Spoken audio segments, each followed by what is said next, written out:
मेरे रिलेटिव्स ही मेरे नाल विरोध करन पए ਤੇ ਉਹ ਮੈਨੂੰ ਛੱਡ ਕੇ ਕਹਿੰਦੇ ਹੁਣ ਮੈਂ ਤੇ ਮੇਰੇ ਨਾਲ ਹੀ ਸੇਵਕਾਈ ਕਰਦੇ ਸੀਗੇ ਉਹ ਤੇ ਉਹਨੇ ਮੈਨੂੰ ਛੱਡਤਾ ਕਹਿ ਰਹੇ ਹੁਣ ਤੇਰਾ ਪਿਤਾ ਵੀ ਨਹੀਂ ਹੈ ਤੇ ਹੁਣ ਮੈਂ ਵੀ ਚੱਲਿਆ। ਉੱਧਰ ਹੀ ਨੇਬਰਹੁੱਡ ਹੀ ਬਹੁਤ ਤੰਗ ਕਰਨ ਲੱਗ ਗਏ, ਕੰਪਲੇਂਟੇ ਕਰਨ ਲੱਗ ਗਏ ਕਿ ਇਹਨਾਂ ਦੀ ਆਵਾਜ਼ ਵੱਡੀ ਹੈ, ਇਹਨਾਂ ਦੇ ਕੰਮ ਬੇਕਾਰ ਨੇ, ਪਾਖੰਡ ਨੇ, ਇਹ ਨੇ ਉਹ ਨੇ। ਵਾਕਿਆ ਹੀ ਇਹ ਜਿਹੜੇ ਪਖੰਡਵਾਦ ਕੀਤਾ ਜਾਂਦਾ ਮਸੀਹ ਭਾਈਚਾਰੇ ਵੱਲੋਂ ਜਾਂ ਪਾਸਟਰਾਂ ਵੱਲੋਂ। मैं बस ਇੱਦਾਂ ਦੀ ਗੱਲ ਕਹਿਣਾ ਚਾਹੁੰਦਾ ਕਿ ਜਿਹੜੀ ਬਾਈਬਲ ਕਹਿੰਦੀ ਹੈ, ਬਾਈਬਲ ਕਹਿੰਦੀ ਪ੍ਰਭੂ ਯੀਸ਼ੂ ਮਸੀਹ ਨੇ ਚਿੰਨ੍ਹ ਔਰ ਚਮਤਕਾਰ ਵਿਖਾਏ। ਗੱਲ ਹੋਰ ਤੁਹਾਨੂੰ ਪੁੱਛਣਾ ਚਾਹੁੰਦੇ ਆ, ਜਿਹੜੇ ਅੱਜ ਕੱਲ੍ਹ ਦੇ ਨੌਜਵਾਨ ਆ ਜਿਹੜੇ ਪਾਸਟਰ ਬਣ ਰਹੇ ਆ, ਆਪਣੀ ਮਰਜ਼ੀ ਨਾਲ ਜਿਹੜਾ ਆਪਣੇ ਮਰਜ਼ੀ ਦੇ ਨਾਂ ਲਿਖਾ ਲੈਂਦੇ ਆ, ਕੋਈ ਪ੍ਰੇਰਿਤ ਲਿਖਾ ਲੈਂਦਾ ਆ, ਕੋਈ ਪ੍ਰੋਫਟ ਲਿਖਾ ਲੈਂਦਾ, ਕੋਈ ਇਵੈਂਜਲਿਜ਼ਮ ਲਿਖਾ ਦਿੰਦਾ। ਆਪਣੇ ਆਪ ਦਾ ਨਾਂ ਲੈ ਲਿਓ, ਆਪਣੇ ਆਪ ਤੋਂ ਪ੍ਰੋਫੈਟ, ਅਪੋਸਟਲ, ਇਵੈਂਜਲਿਸਟ ਲਗਾ ਲਓ। ਮੈਂ ਬਸ ਇੰਨਾ ਕਹਿਣਾ ਚਾਹੁੰਦਾ, ਆਪਣੇ ਆਪ ਤੋਂ ਤੁਸੀਂ ਕੁਝ ਵੀ ਨਹੀਂ ਕਰ ਸਕਦੇ। ਬਸ ਜੀ ਇਹ ਵੀ ਬੋਲਿਆ ਜਾਂਦਾ ਆ ਵੀ ਜਿਹੜੇ ਪਾਸਟਰ ਆ ਜਿਹੜੇ ਪੈਸੇ ਦੇ ਕੇ ਜਿਹੜਾ ਧਰਮ ਪਰਿਵਰਤਨ ਕਰਾਉਂਦੇ ਆ, ਧਰਮ ਪਰਿਵਰਤਨ ਦੇ ਤੁਸੀਂ ਕੀ ਕਹਿਣਾ ਚਾਹੁੰਦੇ ਹੋ? ਕੀ ਸੱਚਾਈ ਆ ਵਾਕਿਆ ਜਿਹੜਾ ਧਰਮ ਪਰਿਵਰਤਨ ਕੀਤਾ ਜਾਂਦਾ ਮਸੀਹ ਭਾਈਚਾਰੇ ਨੂੰ? ਮੈਂ ਤੁਹਾਨੂੰ ਦਿਖਾ ਸਕਦਾ, ਮੈਂ ਤੁਹਾਨੂੰ ਪ੍ਰੂਫ ਕਰ ਸਕਦਾ ਕਿ ਉਹਨਾਂ ਦੇ ਕੋਲ ਆਪਣੇ ਘਰ ਨਹੀਂ, ਉਹਨਾਂ ਦੇ ਕੋਲ ਆਪਣੀ ਜ਼ਮੀਨਾਂ ਨਹੀਂ ਹੈ, ਉਹਨਾਂ ਦੇ ਕੋਲ ਬੈਂਕ ਬੈਲੈਂਸ ਨਹੀਂ ਹੈ ਤੇ ਉਹ ਕੱਚੇ ਦੇ ਮਕਾਨਾਂ 'ਚ ਰਹਿ ਰਹੇ।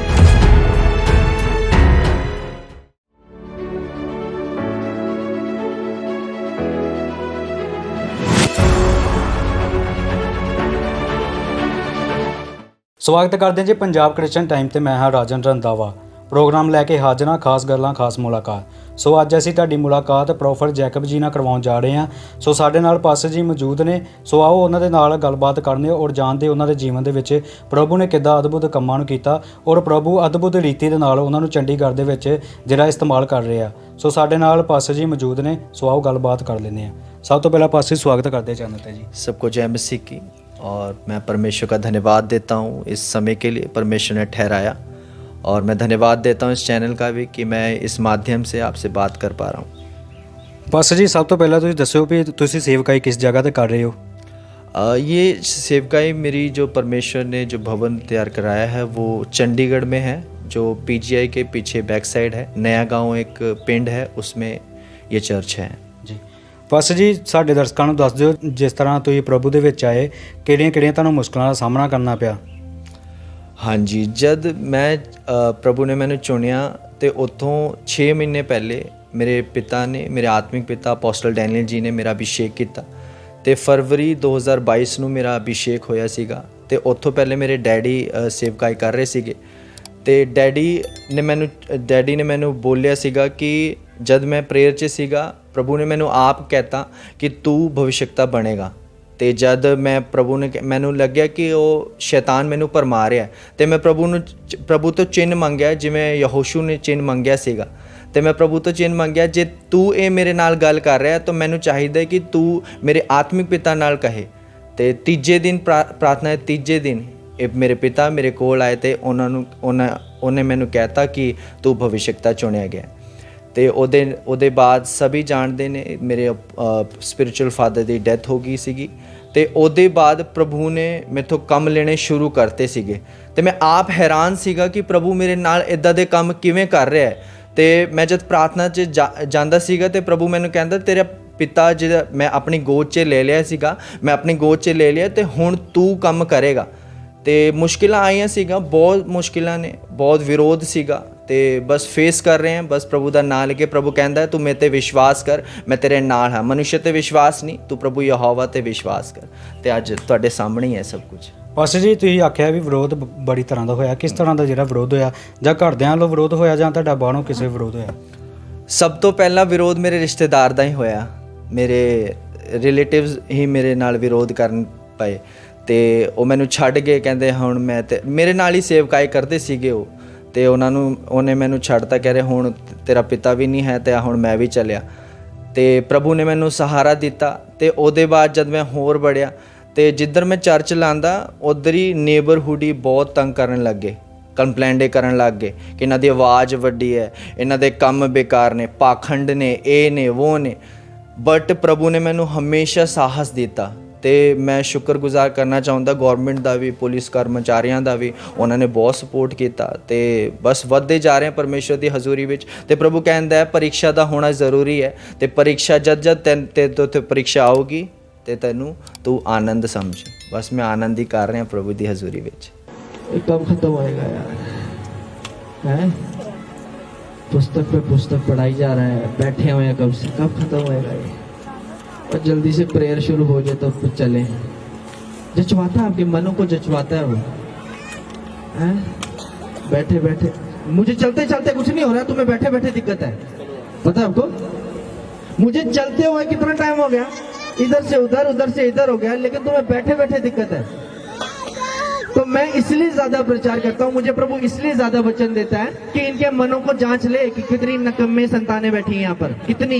ਪਾਸੇ ਤੁਸੀਂ ਪਖੰਡਵਾਦ ਦੀ ਗੱਲ ਕੀਤੀ, ਉਹ ਪਿਛਲੇ ਦਿਨਾਂ ਦੇ ਵਿੱਚ ਕਾਫੀ ਜਿਹੜਾ ਵਿਰੋਧ ਕੀਤਾ ਜਾਂਦਾ ਸੀ। ਕਹਿੰਦੇ ਵੀ ਜਿਹੜੇ ਪਾਸਟਰ ਆ ਇਹ ਪਖੰਡਵਾਦ ਕਰਦੇ ਆ, ਕੋਈ ਵੀ ਇਦਾਂ ਦਾ ਜਿਹੜੇ ਚਮਤਕਾਰ ਨਹੀਂ ਹੁੰਦੇ, ਇਹ ਸਿਰਫ ਜਿਹੜਾ ਪਖੰਡਵਾਦ ਕਰਦੇ ਆ ਆਪਣੇ ਡੇਰੇ ਜਿਹੜੇ ਇਹਨਾਂ ਬਣਾਏ ਹੁੰਦੇ ਆ। ਤਾਂ ਇਸ ਸੰਬੰਧ ਬਾਰੇ ਤੁਸੀਂ ਕੀ ਕਹਿਣਾ ਚਾਹੁੰਦੇ ਹੋ, ਕਿੰਨੀ ਕੁ ਸੱਚਾਈ ਆ? ਵਾਕਿਆ ਹੀ ਇਹ ਜਿਹੜੇ ਪਖੰਡਵਾਦ ਕੀਤਾ ਜਾਂਦਾ ਮਸੀਹ ਭਾਈਚਾਰੇ ਵੱਲੋਂ ਜਾਂ ਪਾਸਟਰਾਂ ਵੱਲੋਂ, ਕੀ ਕਹਿਣਾ ਚਾਹੁੰਦੇ ਹੋ? ਮੈਂ ਬਸ ਇੱਦਾਂ ਦੀ ਗੱਲ ਕਹਿਣਾ ਚਾਹੁੰਦਾ ਕਿ ਜਿਹੜੀ ਬਾਈਬਲ ਕਹਿੰਦੀ ਹੈ, ਬਾਈਬਲ ਕਹਿੰਦੀ ਪ੍ਰਭੂ ਯੀਸ਼ੂ ਮਸੀਹ ਨੇ ਚਿੰਨ੍ਹ ਔਰ ਚਮਤਕਾਰ ਵਿਖਾਏ। ਬਾਈਬਲ ਕਹਿੰਦੀ ਔਰ ਹਰ ਰੋਗ ਉਹਨਾਂ ਨੇ ਖਤਮ ਕੀਤੇ, ਹਰ ਇੱਕ ਦੁਸ਼ਟ ਆਤਮਾ ਨੂੰ ਭਜਾਇਆ ਤੇ ਉਹਨਾਂ ਨੇ ਅਧਿਕਾਰ ਵੀ ਦਿੱਤਾ ਲੋਕਾਂ ਨੂੰ ਔਰ ਆਪਣੇ ਚੇਲਿਆਂ ਨੂੰ ਕਿ ਜਾਓ ਮੇਰੇ ਨਾਮ ਦਾ ਸੁਸਮਾਚਾਰ, ਵਚਨ ਦਾ ਸੁਸਮਾਚਾਰ ਕਰਿਓ।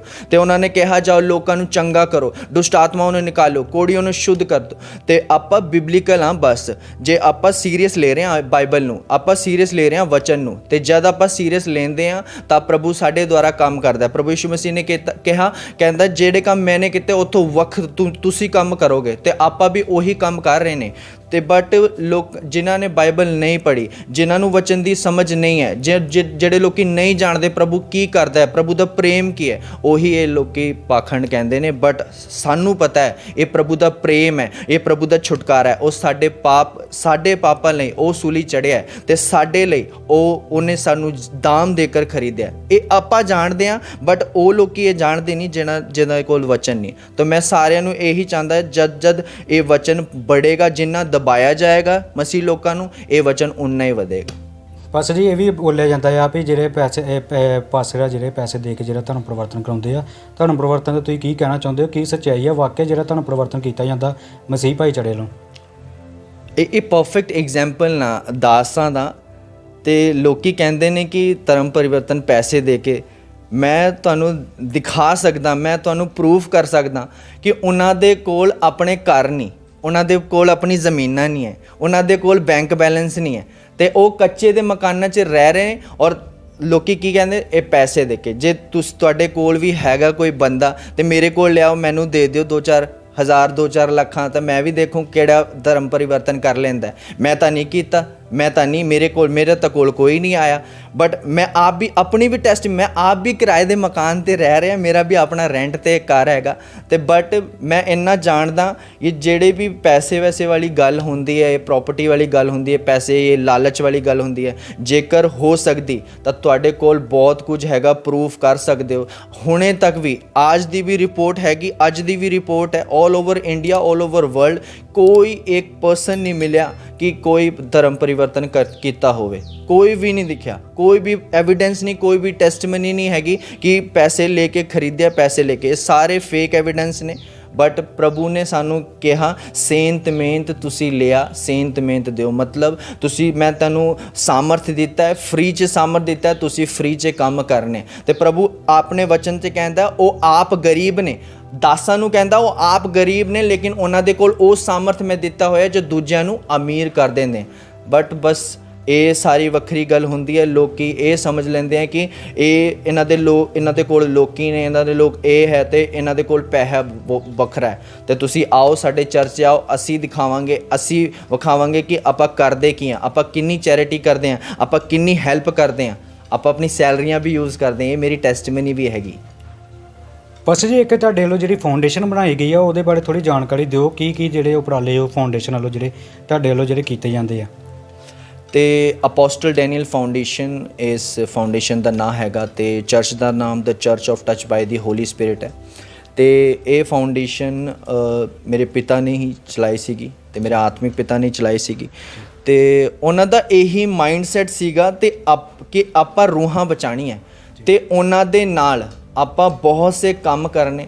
ਲਾਈਕ ਮੈਂ ਸ਼ੁਰੂ ਕਰਤਾ ਹੈ ਬਾਈਬਲ ਸਟੱਡੀ ਵੀ ਮੈਂ ਸ਼ੁਰੂ ਕਰਤੀ ਹੈ, free of cost Bible study ਹੈ। ਤੁਸੀਂ ਕੁਝ ਦਿਨਾਂ 'ਚ ਦੇਖੋਗੇ ਆਪਾਂ ਲਾਂਚ ਕਰ ਦੇਣਾ, ਨੰਬਰ ਜਾਰੀ ਕਰ ਦਿੰਦੇ ਤੇ ਉਹਨਾਂ ਦੇ ਨਾਲ ਆਪਾਂ ਲੰਗਰ ਵੀ ਕਰਦੇ ਹਾਂ, ਇਹ ਵੀ ਫ੍ਰੀ ਆਫ ਕੋਸਟ ਹੀ ਰਹਿੰਦਾ ਹੈ।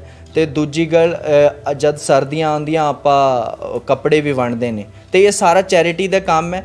ਬਟ ਇੱਕ ਅਭੀ ਹੁਣ ਇਹ ਛੋਟਾ ਕੰਮ ਹੈ, ਮੈਂ ਛੋਟੀ ਚੈਰਿਟੀ ਕਰ ਸਕਦਾ ਕਿਉਂਕਿ ਮੇਰੇ ਕੋਲ ਇੰਨਾ ਫੰਡ ਨਹੀਂ ਆਉਂਦਾ। ਬਟ ਮੈਂ ਇਹ ਜਾਣਦਾ ਪ੍ਰਭੂ ਮੈਨੂੰ ਇੰਨੀ ਸਾਮਰਥ ਦੇਗਾ ਕਿਉਂਕਿ ਮੇਰਾ ਪਰਮੇਸ਼ਵਰ ਕਹਤਾ ਮੈਂ ਪਵਿੱਤਰ ਤੇ ਤੁਸੀਂ ਵੀ ਪਵਿੱਤਰ ਬਣੋ। ਮੇਰਾ ਮਨ ਸਾਫ਼ ਹੈ, ਮੈਨੂੰ ਪਤਾ ਹੈ ਮੈਨੂੰ ਕੀ ਕਰਨਾ ਹੈ ਪ੍ਰਭੂ ਲਈ, ਮੈਨੂੰ ਪਤਾ ਹੈ ਪ੍ਰਭੂ ਨੇ ਮਨੁੱਖ ਜਾਤੀ ਬਣਾਈ ਉਹਨਾਂ ਦੇ ਲਈ ਮੈਨੂੰ ਕੀ ਕਰਨਾ ਹੈ ਤੇ ਮੈਂ ਉਹ ਕਰਦਾ ਰਹਾਂਗਾ। ਤੇ ਤੁਸੀਂ ਆਉਣ ਵਾਲੇ ਸਮੇਂ 'ਚ ਦੇਖੋਗੇ ਇਹ ਫਾਊਂਡੇਸ਼ਨ ਸਭ ਸੇ ਵੱਖਰੀ ਹੋਊਗੀ ਤੇ ਸਭ ਤੋਂ ਵੱਡੀ ਫਾਊਂਡੇਸ਼ਨ ਹੋਵੇਗੀ ਤੇ ਇਹ ਫਾਊਂਡੇਸ਼ਨ ਸਭ ਤੋਂ ਹੈਲਪਿੰਗ ਹੈਂਡ ਹੋਵੇਗੀ, ਇਹ ਮੈਨੂੰ ਪਤਾ ਹੈ। ਆਉਣ ਵਾਲੇ ਦਿਨ 'ਚ ਤੁਸੀਂ ਦੇਖੋਗੇ। ਬਸ ਜੀ ਨੌਜਵਾਨਾਂ ਦੀ ਜੇ ਗੱਲ ਕਰੀਏ, ਅੱਜ ਕੱਲ੍ਹ ਜਿਹੜਾ ਨੌਜਵਾਨ ਆ ਉਹ ਇਹ ਸੋਚਦਾ ਵੀ ਮੇਰਾ ਆਹ ਸੁਪਨਾ ਹੁੰਦਾ ਮੈਂ ਬਾਹਰ ਜਾ ਕੇ ਸੈਟਲ ਹੋਵਾਂਗਾ। ਖੁਦਾ ਨੇ ਤੁਹਾਨੂੰ ਵੀ ਜਿਹੜਾ ਨੌਜਵਾਨ ਪੀੜ੍ਹੀ ਦੇ ਵਿੱਚੋਂ ਜਿਹੜਾ ਇਸਤੇਮਾਲ ਕੀਤਾ ਆ, ਉਹ ਕੀ ਕਹਿਣਾ ਚਾਹੁੰਦੇ ਹੋ ਤੁਸੀਂ ਤੇ ਕਿੱਥੇ ਕਿੱਥੇ ਤੁਹਾਡੀ ਜਿਹੜੀ ਸੇਵਕਾਈ ਜਿਹੜੀ ਚੱਲ ਰਹੀ ਆ? ਗੁਰਦਾਸਪੁਰ ਆਉਣ ਦਾ ਕਿੱਦਾਂ ਤੁਹਾਡਾ ਜਿਹੜਾ ਪਲਾਨ ਬਣਿਆ?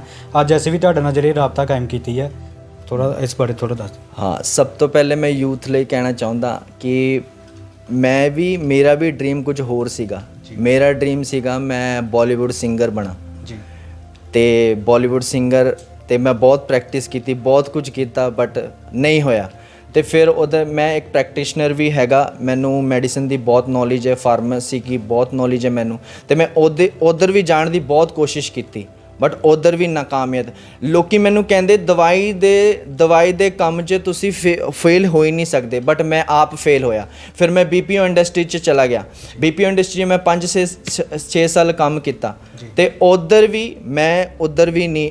ਹੁਣੇ ਹੀ ਅਭੀ 6-7 ਮਹੀਨੇ ਪਹਿਲੇ ਮੇਰੀ ਪ੍ਰਮੋਸ਼ਨ ਹੋਈ ਸੀਗੀ ਬਟ ਮੇਰੇ ਡੈਡੀ ਦੇ ਜਾਣ ਬਾਅਦ ਪ੍ਰਭੂ ਨੇ ਆਪ ਮੈਨੂੰ ਵਿਜ਼ਨ ਦਿੱਤਾ ਕਿ ਹੁਣ ਤੇਰੇ ਕੰਮ ਇਹ ਨਹੀਂ ਗੇ, ਤੇਰੇ ਕੰਮ ਹੈ ਮੇਰੀ ਸੇਵਕਾਈ ਕਰਨਾ, ਮੇਰੇ ਨਾਮ ਨੂੰ, ਮੇਰੇ ਕਲਾਮ ਨੂੰ ਫੈਲਾਉਣਾ। ਮੈਂ ਯੂਥ ਨੂੰ ਇਹੀ ਕਹਿਣਾ ਚਾਹੁੰਦਾ ਕਿ ਤੁਹਾਡਾ ਵਿਜ਼ਨ ਹੈ, ਬਹੁਤ ਵਧੀਆ ਗੱਲ ਹੈ, ਤੁਸੀਂ बढ़ना ਚਾਹੁੰਦੇ ਬਹੁਤ ਵਧੀਆ ਗੱਲ ਹੈ ਬਟ ਤੁਹਾਡੀ ਕਾਲਿੰਗ ਇੱਕ ਰਾਈਟ ਡਿਸਾਈਡ ਹੋਣੀ ਚਾਹੀਦੀ ਹੈ। ਇਹ ਲਾਲਚ ਦੀ ਸਾਈਡ ਨਹੀਂ ਹੋਣੀ ਚਾਹੀਦੀ ਹੈ। ਤੁਸੀਂ ਜੋ ਵੀ ਕੁਝ ਕਰਨਾ ਚਾਹੁੰਦੇ, ਬਣਨਾ ਚਾਹੁੰਦੇ, ਬਣੋ ਬਟ ਪਰਮੇਸ਼ਰ ਦੇ ਵਿੱਚ ਹੋ ਕੇ। ਤੇ ਪਰਮੇਸ਼ਰ ਕਹਿੰਦਾ ਹੈ ਤੁਸੀਂ ਮੈਨੂੰ ਨਹੀਂ ਚੁਣਿਆ, ਮੈਂ ਆਪ ਤੁਹਾਨੂੰ ਚੁਣਿਆ। ਤੇ ਪ੍ਰਭੂ ਜਦ ਤੁਹਾਡੇ ਜੀਵਨ 'ਚ ਚਰਚ ਦੀ ਕਾਲਿੰਗ ਹੋਵੇ, ਵਚਨ ਦੀ ਕਾਲਿੰਗ ਹੋਵੇ ਤਾਂ ਮੈਂ ਬਸ ਇੰਨਾ ਹੀ ਕਹਿਣਾ ਚਾਹੁੰਦਾ ਕਿ ਤੁਸੀਂ ਰਿਸੀਵ ਕਰੋ। ਤੇ ਦੂਜੀ ਗੁਰਦਾਸਪੁਰ ਦੀ ਮੀਟਿੰਗ ਬਾਰੇ, ਕਰੂਸੇਡ ਬਾਰੇ ਮੈਂ ਦੱਸਣਾ ਚਾਹੁੰਦਾ ਕਿ ਇਹ ਕਰੂਸੇਡ ਮੇਰੇ ਆਤਮਿਕ ਪਿਤਾ ਨੇ ਡਿਸਾਈਡ ਕੀਤਾ ਸੀਗਾ ਕਿ ਉਧਰ ਕਰੂਸੇਡ ਰੱਖਣਾ ਹੈ ਬਟ ਉਹ ਚੱਲ ਗਏ। ਫਿਰ ਪ੍ਰਭੂ ਨੇ ਉਹਨਾਂ ਨੂੰ ਆਪਣੀ ਗੋਦ 'ਚ ਲੈ ਲਿਆ ਤੇ ਉਹਦੇ ਬਾਅਦ ਪ੍ਰਭੂ ਨੇ ਅਗਵਾਈ ਕੀਤੀ ਕਿ ਤੂੰ ਕਰੂਸੇਡ ਰੱਖੇਗਾ ਕਿਉਂਕਿ ਉਧਰ ਮੇਰਾ ਜਾਣਾ ਬਹੁਤ ਜ਼ਰੂਰੀ ਹੈ, ਮੇਰੇ ਨਾਮ ਦਾ ਪਹੁੰਚਣਾ ਬਹੁਤ ਜ਼ਰੂਰੀ ਹੈ। ਤੇ ਜਦ ਇਧਰ ਕਰੂਸੇਡ ਰੱਖਿਆ ਗਿਆ ਬਹੁਤ ਮੁਸ਼ਕਿਲਾਂ ਆਈ, ਬਹੁਤ ਮੇਰੀ ਟੀਮ ਜਾਣਦੀ ਹੈ, ਮੇਰਾ ਮੀਡੀਆ ਟੀਮ ਜਾਣਦਾ ਹੈ ਕਿ ਕੀ ਹੋਇਆ, ਬਹੁਤ ਸੀ ਮੁਸ਼ਕਿਲਾਂ ਆਈ ਬਟ ਪ੍ਰਭੂ ਨੇ ਮੈਨੂੰ ਹਿਆਵ ਦਿੱਤਾ। ਪ੍ਰਭੂ ਨੇ ਮੈਨੂੰ ਦੱਸਿਆ ਕਿ ਤੂੰ ਡਰ ਮਤ, ਅਗਰ ਤੂੰ ਡਰੇਗਾ ਮੈਂ ਤੈਨੂੰ ਐਦਾਂ ਹੀ ਨਹੀਂ ਚੰਡੀਗੜ੍ਹ ਤੋਂ ਗੁਰਦਾਸਪੁਰ ਲੈ ਕਰ ਆਇਆ, ਕੋਈ ਮੀਟਿੰਗ ਕੈਂਸਲ ਕਰਨ ਦੇ ਲਈ ਨਹੀਂ। ਇਹ ਪ੍ਰੀਖਿਆ ਆ ਰਹੀਆਂ ਨੇ, ਇਹ ਵੱਖਰੀ ਇੱਕ बढ़ती की निशानी हैगी तेरे लिए। तू बढ़ना है, तू बढ़ना है, बस चले चल क्योंकि परमेश्वर ने मैनू वचन दिता, कहता ਜਿਹੜੇ ਘਟੀ ਵਿੱਚ ਵਿਸ਼ਵਾਸੀ ਰਹਿੰਦੇ ਉਹ बढ़ती ਵੱਧਦੇ ਨੇ। ਮੈਂ ਬਸ ਉਹਦੇ ਵਿਸ਼ਵਾਸ ਕਰਦਾ ਕਿਉਂਕਿ ਮੈਂ ਹਮੇਸ਼ਾ ਬਿਬਲੀਕਲ ਰਹਿੰਦਾ। ਬਸ ਜੀ ਇੱਕ ਗੱਲ ਹੋਰ ਤੁਹਾਨੂੰ ਪੁੱਛਣਾ ਚਾਹੁੰਦੇ ਆ, ਜਿਹੜੇ ਅੱਜ ਕੱਲ੍ਹ ਦੇ ਨੌਜਵਾਨ ਆ ਜਿਹੜੇ ਪਾਸਟਰ ਬਣ ਰਹੇ ਆ, ਆਪਣੀ ਮਰਜ਼ੀ ਨਾਲ ਜਿਹੜਾ ਆਪਣੇ ਮਰਜ਼ੀ ਦੇ ਨਾਂ ਲਿਖਾ ਲੈਂਦੇ ਆ, ਕੋਈ ਪ੍ਰੇਰਿਤ ਲਿਖਾ ਲੈਂਦਾ ਆ, ਕੋਈ ਪ੍ਰੋਫਟ ਲਿਖਾ ਲੈਂਦਾ, ਕੋਈ ਇਵੈਂਜਲਿਜ਼ਮ ਲਿਖਾ ਲੈਂਦਾ, ਉਹ ਕੀ ਕਹਿਣਾ ਚਾਹੁੰਦੇ ਹੋ ਤੁਸੀਂ? हाँ, इस बारे मैं गल करना चाहता। सबसे पहला मैं अपनी टेस्टमनी शेयर करना चाहता। एक रात मैं प्रार्थना करता सीगा ते प्रभु ने मैनू टच किया ते प्रभु ने मैनू कहा कि मैं तैनू भविष्यवक्ता बनाना चाहता। तो मैं वचन ही पढ़ रहा सीगा, यमरिया की पुस्तक पढ़ रहा सीगा ते प्रभु ने कहा कि मैं तैनू भविष्यवक्ता बनाना चाहता। मैं एक बारी ये सोचा, मैं कहा किते मैनू शैतान तो नहीं भरमा रहा। ਤੇ ਕਿਉਂਕਿ ਇਹ ਗੱਲ ਮੇਰੇ ਅੱਗੇ ਬਹੁਤ ਵਾਰ ਆਈ ਸੀਗੀ ਕਿ ਆਪਣੇ ਆਪਣੇ ਨਾਂ 'ਤੇ ਲੋਕੀ ਐਦਾਂ ਹੀ ਕਰ ਰਹੇ ਸੀਗੇ ਤੇ ਮੈਂ ਪ੍ਰਭੂ ਨੇ ਕਿਹਾ ਜੇਕਰ ਤੂੰ ਮੈਨੂੰ ਕਿਹਾ ਜਿਹੜੇ ਤੇਰੀ ਆਵਾਜ਼ ਹੈ ਤੇ ਮੈਂ ਚਾਹੁੰਦਾ ਸੀਗਾ ਕਿ ਤੂੰ ਮੇਰੇ ਸਪਿਰਿਚੁਅਲ ਫਾਦਰ ਤੇ ਬੁਲਵਾ ਦੇ। ਤੇ ਪ੍ਰਾਰਥਨਾ ਦੇ ਤੀਜੇ ਦਿਨ ਮੇਰੇ ਡੈਡੀ ਮੇਰੇ ਕੋਲ ਆਏ ਸੀਗੇ ਤੇ ਉਹ ਮੈਨੂੰ ਕਹਿੰਦੇ ਇੱਧਰ ਆ ਜਾ ਜੇਕਬ। ਤੇ ਮੈਂ ਬੈਠਾ ਸੀਗਾ ਤੇ ਉਹਨਾਂ ਨੇ ਮੈਨੂੰ ਕਹਿਤਾ ਕਿ ਤੂੰ ਪ੍ਰਭੂ ਨੇ ਤੈਨੂੰ ਭਵਿਸ਼ਕਤਾ ਚੁਣ ਲਿਆ। ਮੈਂ ਉਸ ਗੱਲ ਤੇ ਇੰਨਾ ਬਿਲੀਵ ਕਰਿਆ ਕਿਉਂਕਿ ਮੈਨੂੰ ਪਤਾ ਸੀਗਾ ਕਿ ਮੈਂ ਪ੍ਰਭੂ ਤੋਂ ਚਿੰਨ੍ਹ ਮੰਗਿਆ। ਤੇ ਯਹੋਸ਼ੂ ਦੇ ਨਾਲ ਯਹੋਸ਼ੂ ਜਿਵੇਂ ਚਿੰਨ੍ਹ ਮੰਗਦਾ ਸੀਗਾ, ਅਬਰਾਹਮ ਜਿਵੇਂ ਚਿੰਨ੍ਹ, ਨੂਹ ਜਿਵੇਂ ਦਾਸਾਂ ਨੇ ਚਿੰਨ੍ਹ ਮੰਗੇ ਤੇ ਉਹਨਾਂ ਦੀ ਚਿੰਨ੍ਹ ਪੂਰੇ ਵੀ ਹੋਏ। ਐਦਾਂ ਹੀ ਕਰਕੇ ਮੈਂ ਬਿਬਲੀਕਲ ਰਹਿੰਦਾ, ਮੈਨੇ ਚਿੰਨ੍ਹ ਮੰਗੇ ਤੇ ਪ੍ਰਭੂ ਨੇ ਉਹ ਚਿੰਨ੍ਹ ਪੂਰੇ ਕੀਤੇ। ਤੇ ਉਹਦੇ ਬਾਅਦ ਹੀ ਅਗਲੇ ਨੈਕਸਟ ਸੰਡੇ ਤੋਂ ਹੀ ਪਰਮੇਸ਼ਵਰ ਨੇ ਮੈਥੋਂ ਪ੍ਰੋਫੈਸੀ ਕਰਾਉਣੀ ਸ਼ੁਰੂ ਕਰਤੀ ਤੇ ਮੇਰੇ ਡੈਡੀ ਬਹੁਤ ਖੁਸ਼ ਹੋਏ, ਮੈਂ ਆਪ ਬਹੁਤ ਖੁਸ਼ ਹੋਇਆ। ਬਟ ਮੈਂ ਇਹ ਸ਼ੇਅਰ ਕਰਨਾ ਚਾਹੁੰਦਾ ਜਿਹੜੇ ਲੋਕੀ ਜਿਹੜੇ ਮੇਰੇ ਭੈਣ ਭਰਾਵਾਂ ਇਹ ਸੋਚਦੇ ਕਿ ਆਪਣੇ ਆਪ ਦਾ ਨਾਂ ਲੈ ਲਿਓ, ਆਪਣੇ ਆਪ ਤੋਂ ਪ੍ਰੋਫੈਟ, ਅਪੋਸਟਲ, ਐਵੈਂਜਲਿਸਟ ਲਗਾ ਲਓ। ਮੈਂ ਬਸ ਇੰਨਾ ਕਹਿਣਾ ਚਾਹੁੰਦਾ ਆਪਣੇ ਆਪ ਤੋਂ ਤੁਸੀਂ ਕੁਝ ਵੀ ਨਹੀਂ ਕਰ ਸਕਦੇ। ਜੇਕਰ ਤੁਸੀਂ ਪ੍ਰੋਫਿਟ ਲਗਾ ਕੇ ਪ੍ਰੋਫੈਸੀ ਨਹੀਂ ਕਰ ਰਹੇ, ਜੇਕਰ ਤੁਸੀਂ ਅਪੋਸਟੋਲਿਕ ਚਰਚ ਅਪੋਸਟੋਲਿਕ ਲਗਾ ਕੇ ਅਪੋਸਟੋਲਿਕ ਨਹੀਂ ਕਰ ਰਹੇ, ਸਪਿਰਿਚੁਅਲ ਕਰਕੇ ਸਪਿਰਿਚੁਅਲ ਨਹੀਂ ਚੱਲ ਰਹੇ, ਤੁਸੀਂ ਕੁਝ ਨਹੀਂ ਕਰ ਸਕਦੇ। ਪਰਮੇਸ਼ਰ ਕਹਿੰਦਾ ਮਨੁੱਖ ਤੇ ਆਪਣਾ ਦਿਮਾਗ ਤੂੰ ਨਾ ਲਾ, ਤੂੰ ਪਰਮੇਸ਼ਰ ਤੇ ਭਰੋਸਾ ਰੱਖ। ਮੈਂ ਪਰਮੇਸ਼ਰ ਤੇ ਹਮੇਸ਼ਾ ਭਰੋਸਾ ਰੱਖਦਾ, ਤਾਂ ਹੀ ਕਰਕੇ ਮੈਂ ਹਮੇਸ਼ਾ ਪਰਮੇਸ਼ਰ ਦੀ ਬਾਟ ਜੁੰਦਾ ਰਹਿੰਦਾ, ਪਰਮੇਸ਼ਰ ਦੇ ਵਚਨ ਤੇ ਚੱਲਦਾ ਰਹਿੰਦਾ, ਤਾਂ ਹੀ ਕਰਕੇ ਪਰਮੇਸ਼ਰ ਬਤਾਉਂਦਾ। ਪਰਮੇਸ਼ਰ ਨੇ ਵਚਨ 'ਚ ਕਿਹਾ ਇਹ ਉਹਦਾ ਇਹ ਆਦਰ ਦਾ ਪਦ ਕੋਈ ਆਪਣੇ ਆਪ ਤੋਂ ਨਹੀਂ ਪਾ ਲੈਂਦਾ। ਹਾਰੂਨ ਦੇ ਨਾਲ ਜਦ ਤੱਕ ਪਰਮੇਸ਼ਰ ਦੀ ਔਰ ਤੇ ਉਹਦਾ ਨਾ ਮਿਲੇ ਤਬ ਤੱਕ ਉਹ ਪਰਮੇਸ਼ਰ ਦੀ ਔਰ ਤੇ ਨਹੀਂ। ਤੇ ਮੈਨੂੰ ਇਹ ਵੀ ਗੱਲ ਪਤਾ ਹੈ ਜਿਹੜੇ ਪਰਮੇਸ਼ਰ ਦੀ ਔਰ ਤੇ ਨਹੀਂ ਹੈਗੇ ਉਹ ਆਉਣ ਦੇ ਸਮੇਂ ਤੁਸੀਂ ਖੁਦ ਦੇਖ ਲੋਗੇ ਉਹ ਬਹਿ ਜਾਣਗੇ, ਅਨਫਰੂਟਫੁਲ ਹੋ ਜਾਣਗੇ। ਕਿਉਂਕਿ ਮੈਂ ਇਹ ਗੱਲ ਜਾਣਦਾ, ਕਿਉਂਕਿ ਪਰਮੇਸ਼ਵਰ ਕਹਿੰਦਾ ਹੈ ਕਿ ਮੇਰੇ ਔਰ ਤੋਂ ਖੜਾ ਹੋਇਆ ਜਨ, ਮੇਰੇ ਔਰ ਤੋਂ ਵਧਿਆ ਹੋਇਆ ਜਨ, ਉਹਨਾਂ ਨੂੰ ਉਹਨੂੰ ਉਸ ਬੰਦੇ ਨੂੰ ਉਸ ਬੱਚੇ ਨੂੰ ਕੋਈ ਨਹੀਂ ਗਿਰਾ ਸਕਦਾ। ਇਹ ਮੈਂ ਜਾਣਦਾ ਕਿਉਂਕਿ ਮੈਂ ਆਪ ਜਾਣਦਾ। ਮੈਂ 28 ਇਅਰਸ 28 ਸਾਲ ਦਾ ਹੈਗਾ ਤੇ ਇੰਨੀ ਸੀ ਏਜ ਵਿੱਚ ਮੈਂ ਇੰਨੇ ਵੱਡੇ ਪ੍ਰਭੂ ਦੀ ਹਜ਼ੂਰੀ ਵਿੱਚ ਕੰਮ ਕਰਦਾ। ਇਹ ਮੈਂ ਹੀ ਜਾਣ ਸਕਦਾ, ਇਹ ਮੈਂ ਹੀ ਜਾਣਦਾ, ਮੇਰੀ ਟੀਮ ਜਾਣਦੀ, ਮੇਰਾ ਚਰਚ ਜਾਣਦਾ ਹੈ ਕਿ ਇੰਨੇ ਵੱਡੇ ਕੰਮ ਕਿਵੇਂ ਹੋ ਸਕਦੇ ਹੈ। ਇਹ ਮੈਂ ਜਾਣਦਾ ਕਿਉਂਕਿ ਪਰਮੇਸ਼ਰ ਦਾ ਸਾਮਰਥ ਮੇਰੇ ਕੋਲ ਹੈ।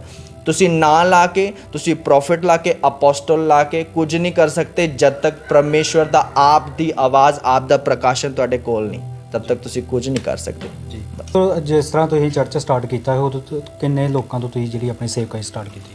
ਹਾਂਜੀ, ਇਹ ਤੁਸੀਂ ਬਹੁਤ ਵਧੀਆ ਗੱਲ ਹੈ। ਇਹ ਮੈਂ ਜਦ ਇਹ ਚਰਚ ਮੇਰੇ ਡੈਡੀ ਨੇ ਸ਼ੁਰੂ ਕੀਤਾ ਸੀਗਾ ਤਬ ਸਾਡੇ ਕੋਲ ਇੱਕ ਚਾਈਨੀਜ਼ ਮਾਈਕ ਸੀਗਾ ਤੇ ਮੈਂ, ਮੇਰੇ ਡੈਡੀ ਤੇ ਮੇਰੀ ਭੈਣ, ਛੋਟੀ ਭੈਣ, ਅਸੀਂ ਤਿੰਨਾਂ ਨੇ ਇਹ ਚਰਚ ਸ਼ੁਰੂ ਕੀਤਾ ਸੀਗਾ। ਤੇ ਉਹਦੇ ਬਾਅਦ ਸਾਡੇ ਘਰ ਦੇ ਹੀ ਵਿਰੋਧੀ ਸੀਗੇ, ਉਹ ਵੀ ਬਾਈਬਲ 'ਚ ਨਹੀਂ ਸੀਗੇ।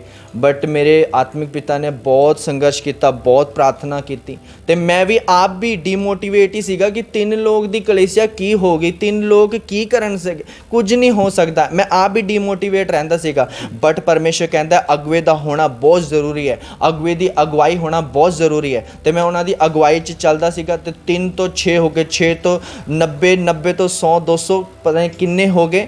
मैं आज परमेश्वर का बहुत धन्यवाद करदा क्योंकि परमेश्वर फिर मैं वही वचन लेकर आया। परमेश्वर ने कहा कि तू घटी विच विश्वास किया ते आज तू बढ़ती काट रहा है। तो उस दिन अगर मैं या मेरे पिता अविश्वासी हुंदे ਤਾਂ ਇਹ ਚਰਚ ਅੱਜ ਨਹੀਂ ਹੁੰਦਾ ਸੀਗਾ, ਇਹ ਮੈਂ ਜਾਣਦਾ। ਬਟ ਪਰਮੇਸ਼ਵਰ ਨੇ ਸਾਹਸ ਦਿੱਤਾ, ਪਰਮੇਸ਼ਵਰ ਨੇ ਹਿਆਬ ਦਿੱਤਾ ਤੇ ਅੱਜ ਤੁਹਾਡੇ ਸਾਹਮਣੇ ਹੈ ਕਿ ਵੱਡੇ ਕੰਮ ਪਰਮੇਸ਼ਵਰ ਲੈਂਦਾ ਸਾਤੋਂ ਜੀ। ਪਾਸਟਰ ਜੀ ਕਿੰਨਾ ਟਾਈਮ ਹੋ ਗਿਆ ਤੁਹਾਡੀ ਜਿਹੜੀ ਸੇਵਕਾਈ ਚੱਲਦੇ ਨੂੰ, ਕਿੰਨੇ ਸਾਲ ਹੋ ਗਏ? ਇਹ ਸੇਵਕਾਈ ਨੂੰ ਹੋ ਗਏ ਹੈ 4 ਸਾਲ ਹੋ ਗਏ ਇਸ ਸੇਵਕਾਈ ਨੂੰ। ਤੇ ਮੈਂ ਵਿਸ਼ਵਾਸ ਕਰਦਾ, ਮੈਂ ਇਹ ਮੰਨਦਾ ਹੈ ਕਿ ਜਦ तक परमेश्वर आप नहीं कम करने लग जाता तब तक चर्च नहीं शुरू हो सकता। ये मैं 4 साल तो हो गए बट मैं ये मनदा क्योंकि परमेश्वर की प्रेरिताई मेरे आत्मिक पिता के अंदर सीगी। जब मेरे आत्मिक पिता चले गए, परमेश्वर की गोद ते चल गए, मैं आप डर गया सीगा कि हुण चर्च मैं किवें चलाऊँगा।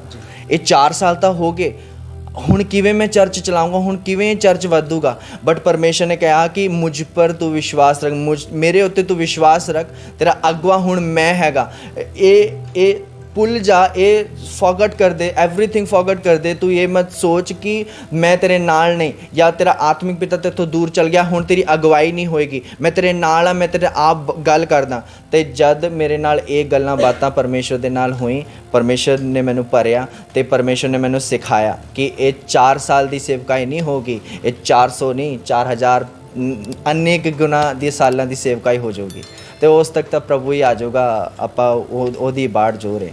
ਪਾਸਟਰ ਜੀ ਹੁਣ ਤੁਹਾਡੇ ਚਰਚ ਵਿੱਚ ਕਿੰਨੀ ਜਿਹੜੀ ਗੈਦਰਿੰਗ ਹੈ? ਹਾਂ ਹੁਣੇ ਗੈਦਰਿੰਗ ਘੱਟਦੀ ਵੱਧਦੀ ਰਹਿੰਦੀ ਹੈ, ਬਟ ਹੁਣੇ ਦੀ ਗੈਦਰਿੰਗ ਹੈਗੀ ਆਪਣੀ 500 ਦੀ ਗੈਦਰਿੰਗ ਹੈਗੀ। ਬਟ ਹਾਂ ਇਹ ਮੈਨੂੰ ਪਤਾ ਹੈ ਇसी ਸਾਲ ਦੇ ਵਿੱਚ ਮੈਂ ਘੋਸ਼ਣਾ ਕਰ ਰਿਹਾ ਹਾਂ, ਕੈਮਰੇ ਦੇ ਅੱਗੇ ਘੋਸ਼ਣਾ ਕਰ ਰਿਹਾ, इसी ਸਾਲ ਦੇ ਅੰਦਰ ये 3-4 गुना हो जाएगी गैदरिंग। ये मैं जानदा परमेश्वर का अनुग्रह बहुत हैगा, परमेश्वर मैं तो बहुत कम ले रहा, परमेश्वर मैनू बढ़ा रहा, ये मैं जानदा। लोकी हुण वधदे शुरू हो गए, इसी हफ्ते साडी गैदरिंग बढ़नी शुरू हो गई है, तो कम भी मसा भी बढ़ना शुरू हो गया, अनॉइंटिंग भी बढ़नी शुरू हो गई है। तो मैं जानदा इस साल का अंत दुगनी तिगनी तेज़ी नाल बढ़ेगा। ਪਾਸਟਰ ਜੀ ਗੁਰਦਾਸਪੁਰ ਆਉਣ ਦਾ ਤੁਹਾਡਾ ਕਿੱਦਾਂ ਜਿਹੜਾ ਪਲਾਨ ਬਣਿਆ, ਥੋੜਾ ਦੱਸੋ ਸਾਡੇ ਦਰਸ਼ਕਾਂ ਨੂੰ। ਹਾਂਜੀ ਇਹ ਉਹੀ ਮੈਂ ਕਿਹਾ ਸੀਗਾ ਪਹਿਲੇ ਕਿ ਮੇਰੇ ਆਤਮਿਕ ਪਿਤਾ ਨੇ ਇਹ ਵਿਜ਼ਨ ਦੇਖਿਆ ਸੀਗਾ ਕਿ ਇਧਰ ਗੁਰਦਾਸਪੁਰ ਦੇ ਪਿੰਡ ਗੁਰਦਾਸਪੁਰ 'ਚ ਮੀਟਿੰਗ ਰੱਖਣੀ ਹੈ ਜੀ। ਤੇ ਉਹਦੇ ਬਾਅਦ ਡੈਡ ਨੂੰ ਪਰਮੇਸ਼ਵਰ ਨੇ ਆਪਣੀ ਗੋਦ 'ਚ ਲੈ ਲਿਆ। ਉਹਦੇ ਬਾਅਦ ਇੱਕ ਦਿਨ ਮੈਂ ਪ੍ਰਾਰਥਨਾ 'ਚ ਸੀਗਾ ਤੇ ਪਰਮੇਸ਼ਵਰ ਨੇ ਕਿਹਾ ਕਿ ਉਧਰ ਮੀਟਿੰਗ ਰੱਖਣ ਦੀ ਅਪੀਲ ਕੀਤੀ ਸੀਗੀ ਤੇਰੇ ਆਤਮਿਕ ਪਿਤਾ ਨੇ, ਕੀ ਬਣਾ ਰਿਹਾ ਤੂੰ, ਕੀ ਕਰ ਰਿਹਾ। ਤੇ ਮੈਂ ਆਪ ਸੋਚ ਰਿਹਾ ਸੀਗਾ ਪਰਮੇਸ਼ਵਰ ਮੈਂ ਤਾਂ ਇਕੱਲਾ ਹੈਗਾ, ਮੈਂ ਕਿਵੇਂ ਕਰ ਲੂੰਗਾ, ਮੇਰੇ ਤੋਂ ਹੋ ਵੀ ਨਹੀਂ ਪਾਏਗਾ, ਇਹ ਟੀਮ ਇਹ ਕਲੀਸਿਆ ਮੈਂ ਤੋਂ ਸੰਭਾਲੀ ਨਹੀਂ ਜਾ ਰਹੀ, ਤੇ ਤੂੰ ਕਹਿ ਰਿਹਾ ਕਿ ਗੁਰਦਾਸਪੁਰ ਵੀ ਮੀਟਿੰਗ ਕਰਨੀ ਹੈ। ਤੇ ਬਟ ਪਰਮੇਸ਼ਰ ਨੇ ਮੈਨੂੰ ਹਿਆਵ ਦਿੱਤਾ, 1 ਮਹੀਨਾ 2 ਮਹੀਨੇ ਦਾ ਪੂਰਾ ਤਿਆਰੀ ਕਰਾਤੀ। ਤੇ ਉਹਦੇ ਬਾਅਦ ਜਦ ਮੈਂ ਐਂਟਰ ਹੋਇਆ ਮੈਂ ਦੱਸਿਆ ਕਿ ਮੀਟਿੰਗ ਕਰਨੀ, ਆਪਣੇ ਆਪ ਪਰਮੇਸ਼ਰ ਨੇ ਡਿਵਾਈਨ ਹੈਲਪਰਸ ਲਾਉਣ ਸ਼ੁਰੂ ਕਰਤੇ, ਆਪਣੇ ਆਪ ਲੋਕ ਹੈਲਪ ਕਰਨ ਸ਼ੁਰੂ ਕਰਤੇ। ਇੱਧਰ ਦੇ ਏਰੀਏ ਦੇ ਪ੍ਰਧਾਨ, ਇੱਧਰ ਦੇ ਏਰੀਏ ਦੇ ਚੇਅਰਮੈਨ ਲੋਕ ਆਪਣੇ ਆਪ ਹੈਲਪ ਕਰਨ ਸ਼ੁਰੂ ਹੋ ਗਏ। ਤੇ ਮੇਰਾ ਆਪਣਾ ਘਰਾਣਾ ਜਿੱਧਰ ਮੇਰੀ ਵਾਈਫ ਹੈ ਉਹਦੇ ਘਰ ਵਿੱਚ ਮੈਂ ਆਪ ਬੈਠਿਆ ਸੀਗਾ ਇਸ ਵਕਤ, ਤੇ ਉਸ ਘਰ ਵਿੱਚ ਉਹਨਾਂ ਦੇ ਸਾਰੇ ਮੈਂਬਰ, ਉਹਨਾਂ ਦੇ ਸਾਰੇ ਫੈਮਿਲੀ ਮੈਂਬਰ ਮੇਰੀ ਹੈਲਪ ਕਰਨ ਸ਼ੁਰੂ ਹੋ ਗਏ, ਤੇ ਮੈਂ ਆਪਣੀ ਟੀਮ ਵੀ ਲੈ ਕੇ ਆਇਆ। ਤੇ ਅੱਜ ਮੈਂ ਬਿਲੀਵ ਕਰਦਾ ਇਸ ਗੱਲ ਤੋਂ ਕਿ ਪਰਮੇਸ਼ਵਰ ਸਭ ਕੁਝ ਕਰ ਸਕਦਾ ਹੈ। ਇਹ ਮੈਂ ਮੈਂ ਸਮਝ ਚੁੱਕਾ ਕਿ ਪਰਮੇਸ਼ਵਰ ਕਹਿੰਦਾ ਧਰਮੀ ਜਨ ਦੀ ਪ੍ਰਾਰਥਨਾ ਦੇ ਨਾਲ ਸਭ ਕੁਝ ਹੋ ਸਕਦਾ ਹੈ। ਤੇ ਇਹ ਹੈਲਪ ਮਦਦ ਇਹ ਸਭ ਕੁਝ ਬਿਆਨ ਕਰਦੀ ਹੈ ਕਿ ਪਰਮੇਸ਼ਵਰ ਸਾਡੇ ਨਾਲ ਹੈ। ਤੇ ਬਾਰਿਸ਼ ਦੀ ਵੀ ਵੈਦਰ ਰਿਪੋਰਟ ਸੀਗੀ, ਤੇ ਕੱਲ 19 ਤਰੀਕ ਦੀ ਸਾਡੀ ਮੀਟਿੰਗ ਸੀਗੀ, ਤੇ ਇਹ ਮੈਨੂੰ ਪੂਰਾ ਵਿਸ਼ਵਾਸ ਸੀਗਾ ਕਿ ਪਰਮੇਸ਼ਵਰ ਇਹ ਵੈਦਰ ਨੂੰ ਬਿਲਕੁਲ ਪਲਟ ਦੇਗਾ। ਤੇ ਪੂਰੀ ਮੀਟਿੰਗ ਤੁਹਾਡੇ ਸਾਹਮਣੇ ਲਾਈਵ ਹੈਗੀ, ਇੱਕ ਬੂੰਦ ਵਰਸ਼ਾ ਦੀ, ਇੱਕ ਬੂੰਦ ਬਾਰਿਸ਼ ਦੀ ਨਹੀਂ ਹੋਈ, ਇਹ ਪਰਮੇਸ਼ਰ ਦਾ ਮਸਾ ਤੇ ਪਰਮੇਸ਼ਰ ਦਾ ਕਲਾਮ ਹੈ ਜੋ ਹੋਇਆ। ਪਾਸਟਰ ਨੈਕਸਟ ਟਾਈਮ ਕਦੋਂ ਆ ਰਹੇ ਹੋ ਗੁਰਦਾਸਪੁਰ? बहुत जल्द आ रहा मैं गुरदासपुर, बहुत जल्द मैं लॉन्च कर दूंगा मीटिंग, बहुत जल्द। बट अभी परमेश्वर जब अगवाई करेगा, क्योंकि मैं ये समझदा कि परमेश्वर जब अगवाई करे ਤਾਂ ਹੀ ਆਓ, ਕਿਉਂਕਿ ਜਦ ਪਰਮੇਸ਼ਰ ਤੁਹਾਡੇ ਨਾਲ ਹੈ ਸਭ ਕੁਝ ਕਰਨ ਦੀ ਤੁਸੀਂ ਤਾਕਤ ਰੱਖਦੇ ਹੋ। ਜੇਕਰ ਪਰਮੇਸ਼ਰ ਤੁਹਾਡੇ ਨਾਲ ਨਹੀਂ ਤੁਸੀਂ ਕੁਝ ਨਹੀਂ ਕਰ ਸਕਦੇ। ਤੇ ਮੂਸਾ ਕਹਿੰਦਾ ਪਰਮੇਸ਼ਰ ਮੈਂ ਤਾਂ ਚੱਲੂੰਗਾ ਜਦ ਤੂੰ ਮੇਰੇ ਨਾਲ ਹੋਏਗਾ, ਤੇ ਤਾਂ ਹੀ ਕਰਕੇ ਮੈਂ ਵੀ ਇਹੀ ਪਰਮੇਸ਼ਰ ਦੇ ਅੱਗੇ ਰੱਖਦਾ, ਜਦ ਤੂੰ ਕਹੇਗਾ ਉਸ ਦਿਨ ਮੀਟਿੰਗ ਹੋ ਜਾਊਗੀ। ਤੇ ਬਹੁਤ ਜਲਦੀ ਗੁੱਡ ਨਿਊਜ਼ ਆਪਾਂ ਲੈ ਕੇ ਆਣਗੇ ਗੁਰਦਾਸਪੁਰ ਦੁਬਾਰਾ। ਪਾਸਟਰ ਜੀ ਪਿਛਲੇ ਸਮੇਂ ਦੇ ਵਿੱਚ ਕਾਫੀ ਪਾਸਟਰਾਂ ਜਿਹੜਾ ਵਿਰੋਧ ਹੋਇਆ, ਪਾਸਟਰ ਨੂੰ ਕਈ ਮੁਸ਼ਕਲਾਂ ਆਈਆਂ ਚਰਚ ਲਗਾਉਣ ਦੇ ਵਿੱਚ ਵੀ, ਤਾਂ ਕੋਈ ਤੁਹਾਨੂੰ ਵੀ ਇਦਾਂ ਦੀ ਕੋਈ ਮੁਸ਼ਕਲ ਆਈ ਹੈ ਚਰਚ ਲਗਾਉਣ ਦੇ ਵਿੱਚ? ਹਾਂ ਬਹੁਤ ਮੁਸ਼ਕਿਲਾਂ ਆਈਆਂ। ਇੱਦਾਂ ਦਾ ਹੋ ਹੀ ਨਹੀਂ ਸਕਦਾ ਕਿ ਇੱਕ ਆਤਮਿਕ ਦਾਸ ਦੇ ਉੱਪਰ ਮੁਸ਼ਕਿਲਾਂ ਨਾ ਆਏ। ਪਰਮੇਸ਼ਰ ਦਾ ਕਲਾਮ ਕਹਿੰਦਾ ਹੈ ਕਿ ਜਦ ਪਰੀਖਿਆ ਤੇਰੇ ਉੱਤਰ ਆਣਗੀਆਂ ਤਾਂ ਆਨੰਦ ਸਮਝੀ। ਤੇ ਇਸ ਗੱਲ ਤੋਂ ਮੈਂ ਖੁਸ਼ ਹੁੰਦਾ ਕਿ ਪਰਮੇਸ਼ਰ ਦੇ ਵਿੱਚ ਹੋ ਕੇ ਜਦ ਪਤਰਸ ਦੇ ਉੱਪਰ ਬੇਂਤ ਮਾਰੇ ਸੀਗੇ ਤੇ ਉਹਨਾਂ ਨੂੰ ਕਿਹਾ ਸੀਗਾ ਕਿ ਪਰਮੇਸ਼ਰ ਨੂੰ ਮੰਨਣਾ ਛੱਡ ਦੇ। ਕਹਿੰਦਾ ਇਹ ਨਹੀਂ ਹੋ ਸਕਦਾ। ਮੈਂ ਧੰਨਵਾਦ ਕਰਦਾ ਕਿ ਪ੍ਰਭੂ ਦੇ ਲਈ ਮੇਰੇ ਉੱਤਰ ਸਤਾਵ ਹੋਇਆ। ਤੇ ਬਸ ਮੈਂ ਵੀ ਇਹੀ ਮੰਨਦਾ, ਮੇਰੇ ਜਿੱਧਰ ਚਰਚ ਲੱਗਦਾ ਉਧਰ ਨੇਬਰਹੁੱਡ 'ਚ ਬਹੁਤ ਕੁਝ ਹੋਇਆ ਸੀਗਾ, ਬਹੁਤ ਕੁਝ ਮਸਲੇ ਹੋਏ ਸੀਗੇ, ਤੇ ਮੈਂ ਬਹੁਤ ਹੌਸਲਾ ਰੱਖਿਆ। ਪਰਮੇਸ਼ਰ ਨੇ ਮੈਨੂੰ ਬਹੁਤ ਹੌਸਲਾ ਦਿੱਤਾ। ਤੇ ਉਹਦੇ ਬਾਅਦ ਰਿਲੇਟਿਵਸ ਵੀ ਬਹੁਤ ਕੁਝ ਦਿੱਕਤਾਂ ਆਈਆਂ ਨੇ, ਤੇ ਬਸ ਮੈਂ ਇੰਨਾ ਸ਼ੁਕਰਗੁਜ਼ਾਰ ਕਰਦਾ ਪਰਮੇਸ਼ਰ ਦਾ ਤੇ ਕਿ ਇਹ ਸਾਰੀ ਮੁਸ਼ਕਿਲਾਂ ਤੋਂ ਪਰਮੇਸ਼ਰ ਨੇ ਮੈਨੂੰ ਆਪ ਨਿਕਾਲਿਆ, ਤੇ ਮੈਂ ਆਪ ਫੇਸ ਕਰਨ ਲਈ ਅਗਲੀ ਮੁਸ਼ਕਿਲਾਂ ਦੇ ਲਈ ਤਿਆਰ ਹਾਂ, ਕਿਉਂਕਿ ਪਰਮੇਸ਼ਰ ਕਹਿੰਦਾ ਮੈਂ ਤੇਰੇ ਵੱਲ ਹਾਂ, ਮੈਂ ਤੇਰੇ ਨਾਲ ਹਾਂ, ਤੂੰ ਡਰ ਮਤ, ਤੇਰੇ ਨਾਲ ਮੈਂ ਹਮੇਸ਼ਾ ਹਾਂ। ਤਾਂ ਮੈਂ ਕੋਈ ਮੁਸ਼ਕਿਲਾਂ ਤੋਂ ਡਰਦਾ ਨਹੀਂ। ਹਾਂ ਮੁਸ਼ਕਿਲਾਂ ਆਉਂਦੀ ਰਹਿਣਗੀ, ਤੇ ਔਰ ਜਿੰਨੇ ਵੀ ਪਾਸਟਰ ਨੇ, ਉਹਨੇ ਮੇਰੇ ਦਾਸ ਭੈਣ ਭਰਾਵਾਂ, ਜਿੰਨੇ ਵੀ ਪ੍ਰਭੂ ਦੇ ਦਾਸ ਦਾਸੀਆਂ ਨੇ, ਉਹਨਾਂ ਦੇ ਜੀਵਨ 'ਚ ਵੀ ਅਗਰ ਪਰੇਸ਼ਾਨੀਆਂ ਆ ਰਹੀਆਂ, ਉਹਨਾਂ ਦੇ ਜੀਵਨ 'ਤੇ ਵੀ ਇਹ ਮੁਸ਼ਕਿਲਾਂ ਆ ਰਹੀਆਂ, ਤਾਂ ਬਸ ਆਨੰਦ ਸਮਝੋ ਤੇ ਹਿਆ ਬਾਂਧ ਕੇ ਚਲੋ ਬਸ, ਕਿਉਂਕਿ ਪਰਮੇਸ਼ਰ ਕਹਿੰਦਾ ਹੈ ਇੱਧਰ ਪਰੀक्षा ਹੈ, ਉੱਧਰ ਨਹੀਂ। ਸਵਰਗ 'ਚ ਨਹੀਂ। ਆਮੀਨ। ਹਾਂਜੀ ਪਾਸਟਰ ਜੀ, ਨੌਜਵਾਨ ਪੀੜ੍ਹੀ ਨੂੰ ਕੀ ਸੰਦੇਸ਼ ਦੇਣਾ ਚਾਹੁੰਦੇ ਹੋ ਇਸ ਵੀਡੀਓ ਨੂੰ ਦੇਖ ਰਹੇ ਦਰਸ਼ਕਾਂ ਨੂੰ, ਔਰ ਜਿੰਨੇ ਵੀ ਖੁਦਾ ਦੇ ਦਾਸ ਦਾਸੀਆਂ ਇਸ ਵੀਡੀਓ ਨੂੰ ਦੇਖ ਰਹੇ ਹੋ, ਕੀ ਤੁਸੀਂ ਆਪਣੇ ਵੱਲੋਂ ਮੈਸੇਜ ਦੇਣਾ ਚਾਹੁੰਦੇ ਹੋ ਜਿਹੜੇ ਤੁਹਾਡੀ ਟੈਸਟਮਨੀ ਨੂੰ ਸੁਣ ਕੇ ਦੂਸਰੇ ਲੋਕ ਵੀ ਜਿਹੜੇ ਤੁਹਾਡੀ ਟੈਸਟਮਨੀ ਤੋਂ ਪ੍ਰਭਾਵਿਤ ਹੋ ਸਕਣ ਤੇ ਪ੍ਰਭੂ ਉਹਨਾਂ ਦੀ ਜ਼ਿੰਦਗੀ 'ਚ ਵੀ ਜਿਹੜੇ ਅਦਭੁਤ ਕੰਮ ਕਰੇ? ਕੀ ਮੈਸੇਜ ਤੁਸੀਂ ਆਪਣੇ ਵੱਲੋਂ ਦੇਣਾ ਚਾਹੁੰਦੇ ਹੋ?